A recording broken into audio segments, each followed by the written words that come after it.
Ladies and gentlemen, the time is upon us. Welcome to the first ever show of Freedom is a Free, the segment of Guns Up. I'm always as your host, Sean L. Christ, aka the American Outlaw, aka Interpersonality, Draven Steele. And corresponding with me, the man, the myth, the legend, my partner in crime, one of my mentors, JC Knight. What's up, brother? How's things going? Going great, man. I'm really thrilled that we actually finally got this thing. The day's here, and we are doing our first shoot. That's going to be pretty much uploaded as soon as we get it done. So it's going to be an exciting day. Yeah, so we can give folks a little bit of taste of where we're coming from with things. Absolutely. The more we do this, ladies and gentlemen, it's going to get better. I want to get more precise with the software. We're going to have more transitions. We're going to have, more graphics and stuff like that. But for right now, we're tired of giving you guys teases. We want to give you something to maybe sit down and kind of see where we're going. And also, it's going to give us time to actually look at the feedback that hopefully you guys give us so we can improve the show and the content that you want to have on there. So, all things aside, how was your Memorial Day, brother? That was great, man. It was great. Got to go to a couple cookouts. Leading up to that, got to go back and get the old soul recharged, spend some time down at Paris Island talking Carl Gustav and shoulder-fired weapons. Then pedaled my way down to Tampa, got to spend some time with somebody we'll speak about later, retired First Sergeant Bill Bodette. Of course, I stayed hydrated down there and had a good time, and then now I'm back here in West Virginia and ready to go, man. Ready to go. I mean, you got to live your life by hydration. Got to hydrate, face outboard, and change your socks. That's the key to success, what they say. They say. I've kind of forgotten how to change the socks. I wear flip-flops a lot, so but the hydration part, absolutely. Had some Swedish guys down there. They handed Bo a Bud Light, and they handed me a natural ice. They said, JC, this is for the professional. So now if you're a professional drinker, you got to drink natural ice. So, man, anyway, good times. Hell, I must have been a professional drinker back in high school. That was a beer of choice because it was cheap. Yeah. And buy the ladies a 12-pack of Zima. with the Jolly Rancher inside so that it gets the taste. Oh, of course. Right. Yeah, absolutely. Right, telling you. So, yeah, man, that's Memorial Day for me was pretty low key. For all veterans out there, again, Memorial Day is a sacred kind of day for them. And like I said, I posted earlier on Facebook, is that a lot of times I think people get kind of misdirected what Memorial Day is. They go out there thanking veterans for their service. Well, Memorial Day isn't exactly about that. Memorial Day for us, especially for the veterans, is remembering those that have made the ultimate sacrifice or are no longer with us, and along with their families. And that's why I said, people kind of get uncomfortable when they say, oh, thank you for your service. And veterans kind of like sometimes like, I really don't know how to respond to it. For if you do want to say thank you to a veteran, I suggest you saying, hey, thank you for what you did. We'll never forget the sacrifice you made. Something along those lines of just saying never forget. That's my opinion on that. Yeah, you see a lot of stuff on social media, and you see guys and girls try to act tough about, well, don't thank me, I'm still here. Look, if anybody wants to exchange pleasantries or say something kind about the fact that you were a veteran, you served, and you were willing to sacrifice for their freedoms, I'm not offended by that. So I try to find a more subtle way to just remind them, hey, this is really for the guys and gals that didn't come home. But thank you regardless. People are generally just trying to be nice. So I'll take it. Absolutely, 100%. Absolutely take it. And it's just one of those days where for me, and I know for you, we contact each other and a lot of people that have served and are currently are serving. You just make the phone calls. You just try to reconnect with people because, like I said, that's a special day. And go ahead, brother. Go ahead. Oh, and just with today's technology, I know like a lot of veterans, like I grew up with, though, they're saying like, oh man, I wish I would have stayed in contact, with my guys in Vietnam or my guys in Korea or my buddies I served in World War II with. With technology nowadays, specifically, it is so easy to check up on your brothers, to make sure that everything's going well. Like for instance, actually, right before Memorial Day, I got a phone call from one of the Marines that we served with, and he hit me up on instant message like, hey man, can you talk?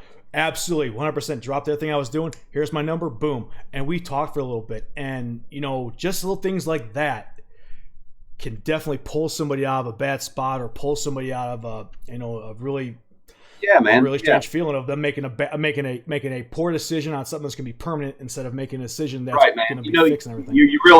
You're pulling somebody from the darkness back into the light. And I've said this, we both lost friends. Heck, I know five veterans that have committed suicide. in the past year, man. That's a crazy number. I always go back to our example and the things that we've been through. And I look around at other units, even from our own battalion, that had went to war with us, other platoons, other companies. By and large, for the amount of stuff that our guys went through, and this isn't me embellishing or trying to blow it up, we were always up in the mix. But when it comes to PTSD and guys losing their lives and taking a step in the wrong direction, I can attribute to the fact that we talk to each other on a regular basis and we keep everybody in the loop, and we get together every time we can, whenever the opportunity permits. We all enjoy a good amount of brotherhood with that, and we haven't lost anybody, knock on wood, God willing. We've been lucky, so I'm thankful for that. I'm thankful for the relationships that we have. So if you're out there and you've lost contacts with a squad mate, a teammate, a platoon mate, or just somebody you happen to serve with, man, reach out to people. It'll enrich your life, and who knows, you might be helping somebody that's in a dark place. 100% right. And the one thing that I want to say about that is I think a lot of people, they don't understand what PTSD is or some of the experiences that you have. And for me specifically, when you're in the big green machine, it's not going to maybe materialize fast, or it's not going to hit you as hard because you're surrounded by the environment. But it's once you retire, it's once you get out, it's once you're on your own, where you're no longer part of it, that's when it really can hit you. And it can come out of nowhere. And that's why we've always said, hey, if anybody, anytime needs to get a hold of somebody, give myself a call. I know, give JC a call. I've answered my phone at 3 a.m, 2 a.m. It didn't matter. And I've talked till the sun came up. It's the greatest thing in the world, just knowing that somebody is willing to look to you for help and to basically provide that help for them. I mean, that's why we're here. We're here for one another. We took an oath to defend this country, but we also took an internal oath that we're there for our brothers, we're there for our battle buddies, we're there for the Marines and sailors and soldiers and airmen that have gone overseas and served time and time again. We are here for you. Right. Yeah, it's not just some advertisement or some punchline. You actually look out for the people you serve with, or somebody who's in uniform, or anybody for that matter. But the bond that we obviously have is special. I mean, to fight in Iraq and Afghanistan together, that's huge. And again, I go back to it again. Some of the richest experiences in my life post Marine Corps is when I'm able to get together and talk with you guys, man. I mean, that's the greatest feeling in the world. And I don't know if I necessarily understood it when I was younger, with the older generation. I'm like, whatever. But through time, I'm like, I absolutely get it now. I absolutely understand, going through the sacrifice and all the things that we deal with, the brotherhood that's built up. You can't put a price on it, and you should embrace it and make sure it's part of your daily life. I mean, makes your life richer, and it keeps you out of those dark places. Yeah. That's some great wisdom you're sitting there saying right there, JC. That's awesome. Yeah, it's all in the beard, man. People say, hey, look at that beard, it's awful gray. I'm like, well, I'm somewhere between warrior and wizard. I'm now retired, but I got the beard. Pants still fit, so I'm somewhere in between. So, I can either go to the wizard wand, or I can go to the battle axe. It just depends. Depends on the situation. And like I tell people all the time, especially to JC, just so you know, the Civil War is over. The Union did win. When you go around dressing like that, because I'm not sure which war you fought, the war in Afghanistan or the one at Bunker Hill. Both. No. I don't want to get me for stolen valor. You're right. Yeah. Mark Snufflepunk. If anybody is curious, you're going to hear jokes all the time. So, if you ever heard of the website Duffel Blog or the Facebook page Duffel Blog, what they do is that they kind of make spoofs, and they'll pick pictures and they'll say like just like funny stuff that's kind of like geared to like military. It's like they'll show like a picture of a lieutenant. He's got like a stopwatch, or not stopwatch, but he's got a compass, and he's like, oh, lieutenant found 30 miles from outside the base, not knowing where to go, because the big joke is that a lot of lieutenants that graduate from the basic school, when they come to us, they don't know how to read land nav. So then you got that senior like Marine, or that staff sergeant, that gunnery sergeant who's like, let me show you how to do it. That's the faux pas about it. But what Duffel Blog did, they didn't do it on purpose, but there was a picture out there, and I wish I would have had it ready. I think it would be kind of funny. You know what? Maybe I'll try and find it and show it. We'll have JC talk about that. Oh. But what they did is that they pretty much made a little spoof of saying like, oh, look at this guy. He's holding a rocket launcher. He's in a suit, and it's like, yeah, this guy probably never went outside the wire.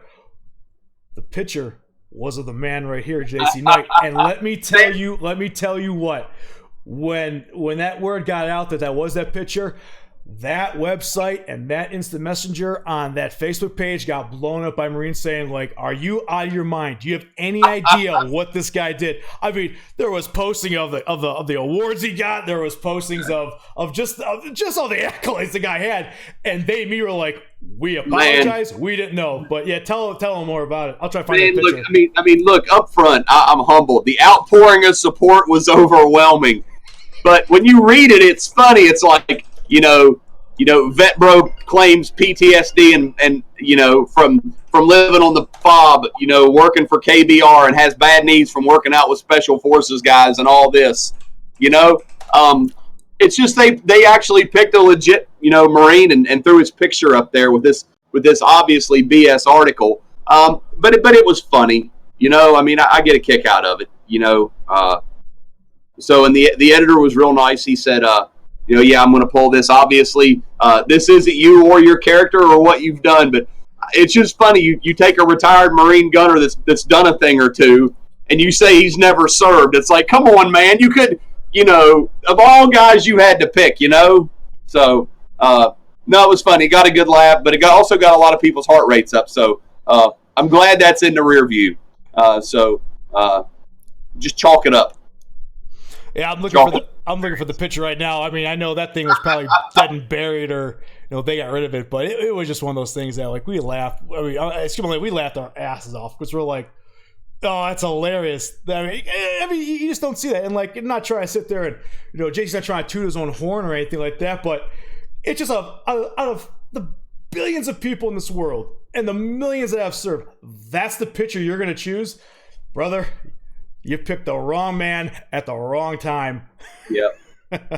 So, but that's like I said, I'm trying to find a picture. If I can, I'll post it. And you know what's bad is I go to all those trade shows, and when I'm at trade shows doing my day job, you got the guys in the 511 pants and the the polos with every type of what's the word I'm looking for here? He's got all the logos on it. It's like all the wannabe gunfighter stuff. I purposely don't do that. I go to a trade show, I put on a collared shirt, my blue jeans, my cowboy boots, a sport coat. But if I really got to dress it up, I'll put a suit on, man. I'm just never, I see a lot of guys that have probably never seen around or heard around fired in anger, dressing like they're some type of operator at these trade shows. And sometimes it's quite funny. It's like the PFC that's coming across the street from Camp Geiger, with his 1st Battalion sweatshirt on, his motivator hat. And his jeans bloused up because, that's what we all do. Hanging out, it's kind of the same thing at the trade shows. It's like, come on, rookie, man, do you really need to dress like that? But anyway, I digress, man. It goes back. It goes back to pretty much what a lot of vets say. Hey, if you gotta sit there and say you're a hardcore, hard charger, whatever the hell you were, you probably weren't. The guys that don't, you can just look at somebody and see how demeanor is. Like, okay, that guy probably experienced some stuff. He doesn't need to sit there and broadcast it, Right.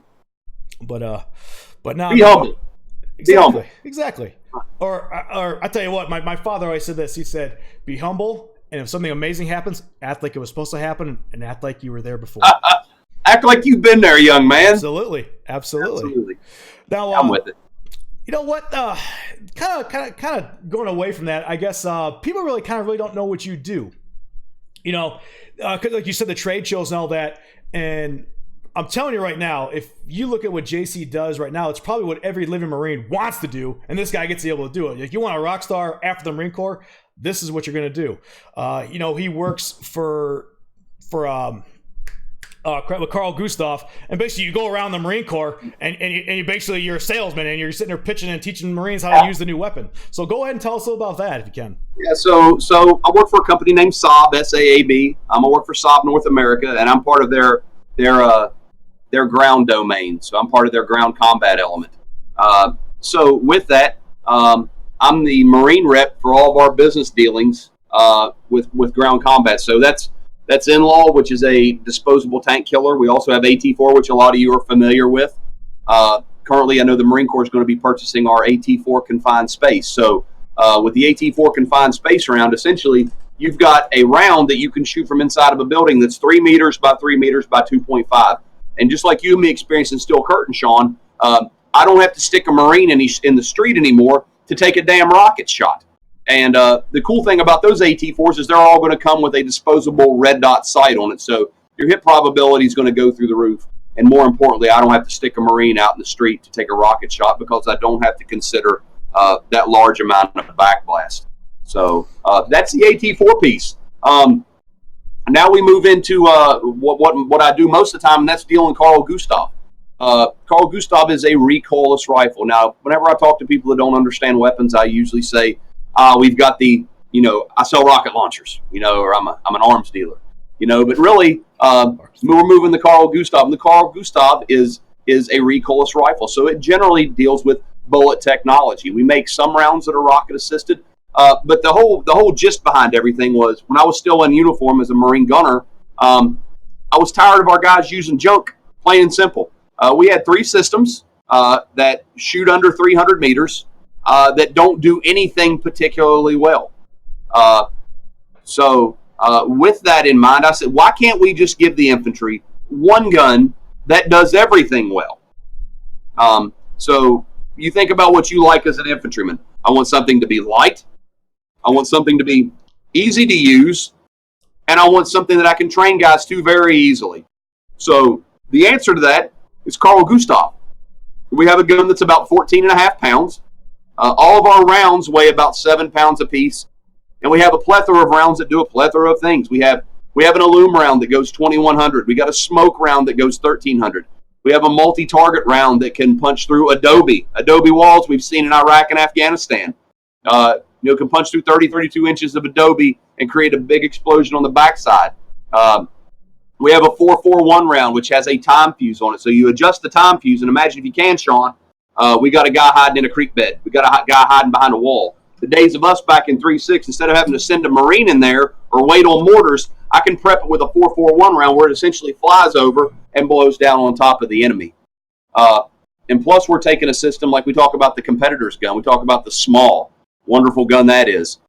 Hits 25 to 33% of the time, and if you're lucky, it can reach out to 300. Yeah. That's after you shoot 5 or 6 shots from a spotting rifle. So. The problem with 300 is that 300 yards, guess what? That's small arms range.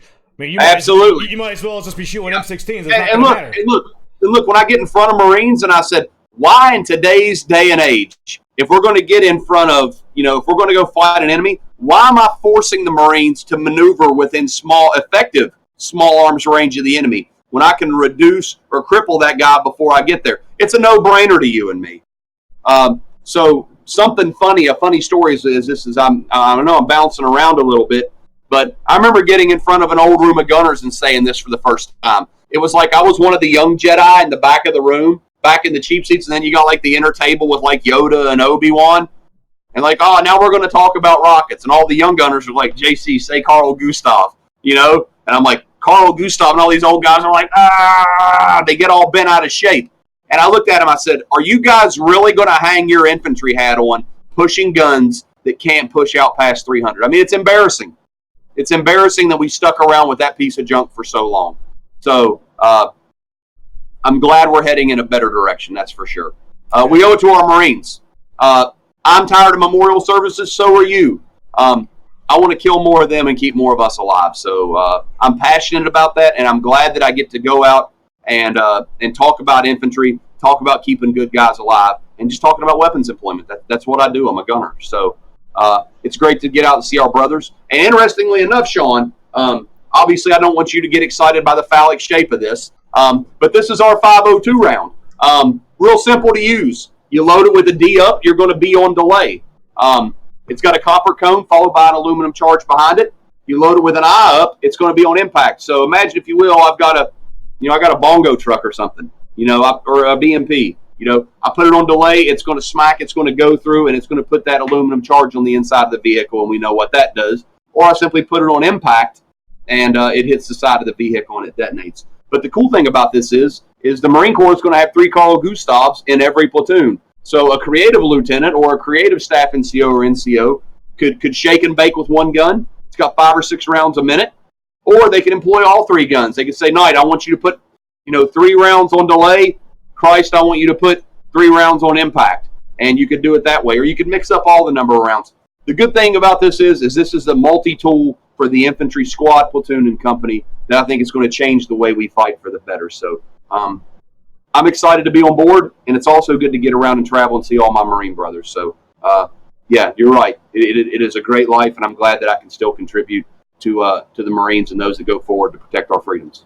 So, what's funny about that is what people don't realize is that JC and his other gunner brothers is that they've actually revamped the way that the infantry squad, infantry platoon is going to be reorganized. And what's funny about that is that I got guys that serve in Big Green in the Army, and they were asking me like, hey, you guys are doing this. And I said, you want to know what's funny about that? I know the actual guy that actually designed that, and the one that's pretty much integrated all that into what we're going to be doing now. And the Army, I think, is taking some of that as well. I don't know for a fact. I'm not an Army guy. But yeah. The Army, God bless them, man. I mean, we wouldn't be here without an Army. I mean, I love my Army. Absolutely not. But what I do know is they're bigger than us. So the bureaucracy of getting stuff done seems to be a little more difficult for them than it is us. In the Marine Corps, there's always one degree of separation. We all know all the same people. So if this guy's known to be a good guy, you can confirm it from a guy over here. If a guy's known to be an asshole, it's easy to confirm. And what's nice with the Marine Corps, now that I'm dealing with the Marine Corps and Carl Gustav stuff, is, Marine Corps, Marines within the Marine Corps can simply say, yeah, I think it's a great idea, but not right now. And to leave it alone. A Marine's like, yes, I absolutely want that. And Marines will run stuff across the finish line. That's just what we do. Well, we do more with less. That's just one of our mottos. We always have. I think it's always funny when we go to an Army base or we go to an Air Force base or even a Navy base. You look around going like, oh, my God. It's like Shangri-La over here. This is like the Hilton. Right. But I think, and this is what I always try to preach to Marines, I think we should always know that we do more with less. What I mean by that is we can usually do it with less people, and we can do more with less rank. Case in point is a platoon sergeant. We talked about this earlier before we even got on the air. We were talking about, man, I remember when I was up on the OP, there wasn't a single one of us up there that could legally drink a beer. We're the only institution on the face of this earth, any military force, where we will take 20 and 21-year-old E3s, non-NCOs, and put them on a piece of ground and tell them to hold it and they'll know what to do. No other service does that. No. So I think raising Marines up from a young age like that, nobody else does that, right? Absolutely, 100%. I mean, a Lance Corporal in the Marine Corps is the same responsibility as a sergeant in the Army. In fact, I know a few times we were at Gardez, they asked for the team leaders to go up there because we were doing some kind of operation when we were working, I think, what was it, with Karzai during the elections, the first ever elections in Afghanistan. We were security for that element, so we had to go to the post, make sure the ballots weren't being taken care of, and make sure that no Taliban or anybody else screwed around with that.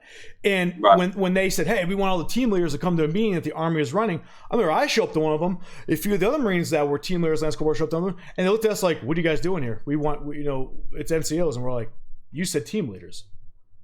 I'm not an NCO, but I'm a team leader. So if you want all team leaders, we're part of it. And it's like some of those guys just couldn't fathom it. But again, it's like you said, it's not who's better or who's worse or anything like that. It's how the machine runs. The machine cannot run unless all the cogs are spinning. So, people that are watching this, don't take it that we're biased toward the Marine Corps or that we don't like the other services. That's not the case at all. In fact, you're probably going to hear a few stories about when we were in Afghanistan, which is one of the best times of my life, scariest and craziest time of my life. But we got the privilege to being the security element for a Green Beret team. And I still talk to some of those guys today, and I asked them, hey, what was it like when we were there? Like, what was the one thing that you guys enjoyed? And every single one of them said the same thing.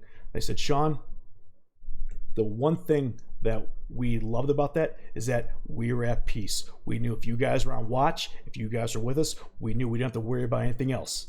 That the Marines that were assigned to us will take care of us and make sure that the mission's accomplished, and we're going to do our best to make sure everybody goes home. That means a lot. Yeah, absolutely. And, before we move on, something that I always capture, we talked about this the other day as well, and I can't wait till we can start encouraging pulling people into the conversations and having people call in. I had some platoon sergeant buddies, and we talked about this, that would always say, well, you're too close to your Marines. You talk to them too much. Listen, it's a damn drill instructor. I have no insecurities that I don't know how to be mean, right? But That's not the trick. I've got all these young guys, and the theory to me always was like the great Arn Anderson from the old NWA days used to say, the television champion. You know, he used to always talk about the 4 horsemen. He goes, you got 4 guys. There it is. You've got 4 guys that can think individually. All right, we missed that. I need Marines that can think individually, but the end state is to act collectively. What we think is, we always assume that we expect Marines to think collectively and act collectively. Well, I can't get inside Sean Christ's brain. I can't. I can come close, but I need that guy to be a decision maker. So if I got a guy at 2 a.m. that has to jump on a machine gun, I'm not going to be there to talk him through that.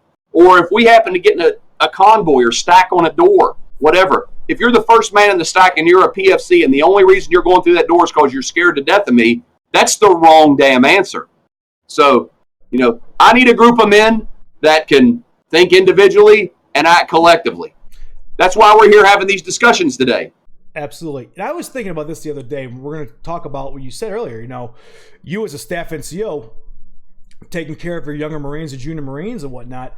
I think that's the biggest thing that you got, because especially the way that we function as a platoon and the fact that the Marine Corps functions in general is that if this is the person that you designated to hold that billet or hold that spot, you trust them. And this is where I'm going with this.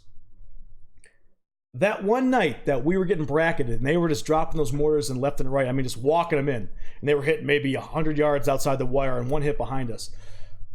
Was that the first time that you actually engaged enemy with fire, and was it with me?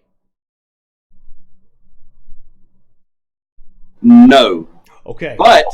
But that was the first time I'd ever did talking guns on a machine gun, you know, giving ADRACs from one gun, working with another Marine.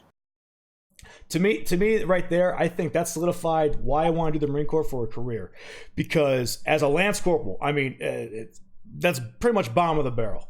You have a staff NCO who's your platoon sergeant, who is your mentor. He looked up to you. You know, he takes care of everybody. He was on a gun. I was on a gun truck. And little old Lance Corporal looks through his MVGs and could actually see where the mortar's flash was going on. He could see the individuals. And I remember I looked up over you and I said, hey, Staff Sergeant, I can see where they're shooting from. I'm about to engage. There was no hesitation. All JC did was he looked right at me and said, light him up. I'll be right behind you.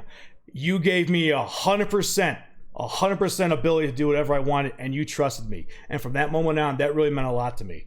And I mean, we did. I mean, we hit them, and we hit them hard. And I think that the best thing was that when the Green Berets came back and they said, you know, we were getting pretty hairy, and they said as soon as you guys opened up, all that shit stopped.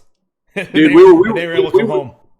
Man, we were pushing 1,900 meters on those 50 cals, man. I mean, we were both elevated. Oh, you yeah. could see, you know, all the way through tracer burnout, we could see the arc, and then we could see the sparks hitting on the mountainside from where they were shooting at us, man. That was it's pretty crazy. That was a good time. I forgot about that.